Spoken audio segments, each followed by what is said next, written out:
नमस्कार, मानदेश प्राईम मध्ये आपल्या सगळ्यांचं स्वागत। आपण सध्या कोल्हापूर जिल्ह्यातील कागल तालुक्यातील यमगे या गावामध्ये आहोत। या गावातील बिरू डोने हा विद्यार्थी UPSC मधून देशामध्ये 541 रँक त्यांनी मिळवली आणि IPS अधिकारी झाला। आणि या गावातील नागरिकांनी निकाल लागल्यानंतर उत्साह साजरा केला, फटाके उडवले, पेढे वाटले। आपल्यासोबत काय गावकरी आहेत, आपण त्यांच्याशी संवाद साधणार आहे। काय सांगाल? मला वाटते कागल तालुक्यातला पहिला IPS अधिकारी झाला। कागल तालुक्यातला पहिला IPS अधिकारी झाला, त्याबद्दल सर्व गावकऱ्यांना, भागातील सर्व युवकांना, अखंड महाराष्ट्राला नव्हे तर संपूर्ण राष्ट्राला त्याचा अभिमान आहे। तुम्ही गावकरी म्हणून काय कसा उत्साह साजरा केला निकाल लागल्यानंतर? जेव्हा कधी समजलं तुम्हाला की आपल्या गावातला मुलगा बिरू डोने IPS झाला? कधी समजलं? त्या दिवशी त्याचा निकाल लागला आणि निकाल लागल्यानंतर व्हॉट्सअपवर आमचं एक युवा स्पोर्ट्स म्हणून हे आहे ग्रुप आहे, त्या ग्रुपवर ती बातमी वाऱ्यासारखी फैलावली आणि अतिशय फटाक्याची आतषबाजी करून हा आनंद सर्व गावकऱ्यांनी आणि धनगर समाजानं हे केला। गेली 30 वर्ष मी शिक्षणाच्या क्षेत्रामध्ये काम करतोय। तो 8वी 9वी 10वी मध्ये माझ्याकडे शिकला। अतिशय प्रतिकूल परिस्थितीमध्ये त्यानं हे यश संपादन केलं। जेव्हा त्याच्याकडे वया नव्हत्या तेव्हा त्यानं पेपरमधल्या जाहिरातीचा नोट्स लिहिण्यासाठी वापर केला 10वी 12वी मध्ये, आणि 10वी मध्ये त्यानं 96% गुण मिळवून मुरगुड विभागात पहिला येण्याचा मान मिळवला। त्यानंतर 12वी मध्ये विज्ञान शाखेमध्ये 89% गुण मिळवून त्यानं कागल तालुक्यात पहिला येण्याचा मान मिळवला। आणि जेव्हा नवोदयला तो पात्रता परीक्षेमध्ये बसला होता तेव्हा नवोदयमध्ये त्याचं सिलेक्शन झालं नाही, त्यावेळी तो खूप नर्वस झाला। त्यावेळी त्याला आम्ही सांगितलं की नवोदय म्हणजे ही जीवनातली अंतिम परीक्षा नाही, आता खूप भरपूर परीक्षा आहेत। त्याच वेळी त्याने जिद्द पकडली ती की आपण नवोदयमध्ये आपण प्रवेशास पात्र झालो नाही, त्याची कुठेतरी खंत त्याच्या मनामध्ये होती।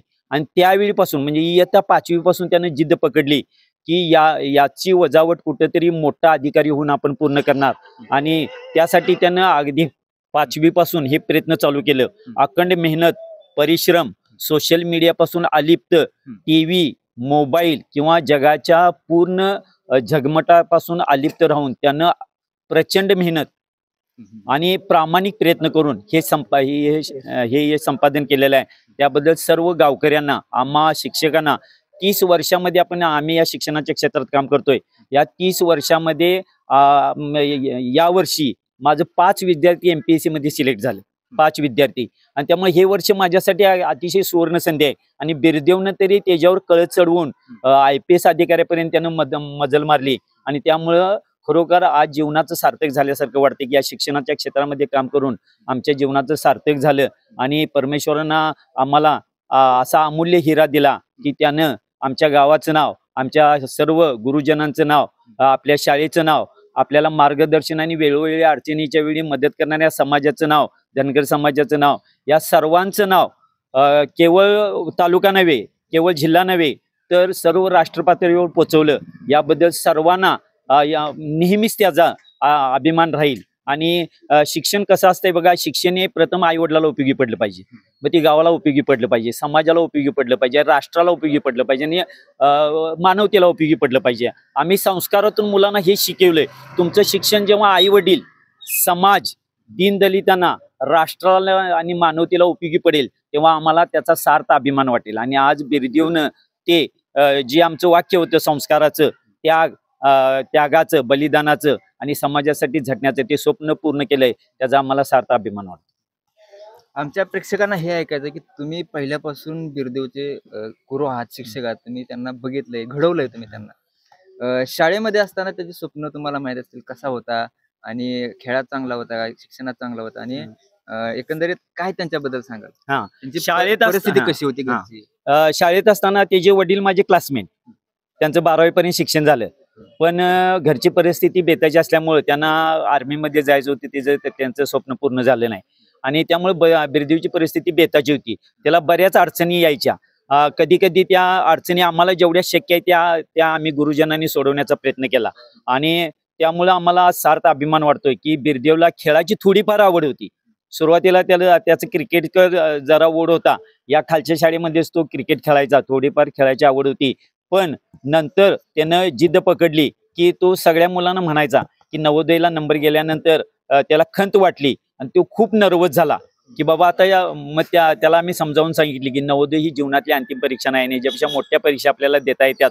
आणि त्यावेळी त्याने जिद्द पकडली आणि तेव्हापासून त्याचं एक स्वप्न होतं की ही जी झालेली आपल्या जीवनामध्ये उणीव आहे ती कुठेतरी भरून काढायची. आणि त्यामुळे त्यानं अगदी 10वी पासूनच या स्पर्धा परीक्षेच्या अभ्यासासाठी प्रयत्न चालू केला. अगदी 8वी 9वीची पुस्तकं वाचणे, प्रॅक्टिस करणे, इतर अवांतर वाचन करणे, आणि सर्व जो मित्र परिवार आहे त्याचा, अक्षय सोळंकी नावाचा त्याचा मित्र आहे, त्यानं सुद्धा त्याला मदत केली. अनेक NGOनी किंवा अनेक संस्थांनी त्याला आर्थिक मदत करून इथपर्यंत त्याला प्रयत्न केले. त्या सर्वांचं सुद्धा मी ज्यांनी ज्यांनी त्याला अभ्यासामध्ये असेल, ज्यांनी त्याला आर्थिक मदत केली किंवा इतर पाठबळ दिलं, त्या सर्वांचं सुद्धा किंवा त्या धनगर समाजाचं सुद्धा मी सर्व गावकऱ्यांच्या वतीनं अतिशय नम्रपूर्वक आणि विनम्रतेनं धन्यवाद व्यक्त करतो.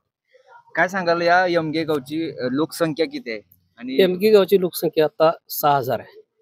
आणि धनगर समाजाचा एक मुलगा मेंढपाळू असणार त्यांचे वडील, त्यांच्या कष्टातून तो UPSC मध्ये म्हणजे 551 रँकला आला. हे म्हणजे याच्या दृष्टीनं एक एकदम अभिमानाची गोष्ट आहे. आणि त्याचं कौतुक करावं तेवढं फार म्हणजे शब्दात सांगता येणार नाही, अशा पद्धतीचं कौतुक आहे. गावकरी म्हणून तुम्ही आता मिरवणुकीचा कार्यक्रम ठेवलाय, कसा आहे तो? आता ते आमची मिरवणूक मोरगुड मधून शिवाजी महाराजांच्या छत्रपती पुतळ्यापासून ते शिंदेवाडी यमगे ते यांच्या घरापर्यंत त्याचं नियोजन लावलेलं आहे. मग बरेचसे वाद्य वगैरे आणि इतर म्हणजे शाळेचे गावकरी शालेय विद्यार्थी सहभागी असणार आहेत. तर बघताय आपण ऊर भरून आलाय गावकऱ्यांचा सुद्धा. काय सांगचाल, कसं वाटतं? आनंद वाटतोय. त्याचा वडील माझ्या आता कामाला होता बांधकामला. तुम्ही 3-4 काय वर्ष करताय? मी बांधकाम करतो आता नाही ते बरं. 4 वर्ष तुम्ही बांधकाम करायला सोबत? होय. काय म्हणता साधं मन एकदम विचार करतो आहे. आणि मुलगा सुद्धा मला सारखा म्हणायचा जमिनी पाठवून बोलायला काका कधी, म्हणजे त्याला अहंकार नाही मुलग्याला. आम्हाला एक ते बरं वाटलं. आता मुलाखत त्यांनी तेच सांगितले की अहंकार जमिनी पाठवून बोलायचं मुलाखत त्याची. आणि मला ते बरं वाटलं, अहंकार नाही त्याला.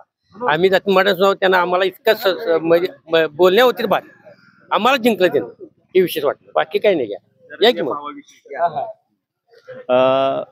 त्याला जेव्हा MPSC मध्ये त्यानं MPSCचं स्वप्न पूर्ण करायचं ठरवलं तेव्हा त्यानं COEP मधून इंजिनिअरिंगची डिग्री घेतली.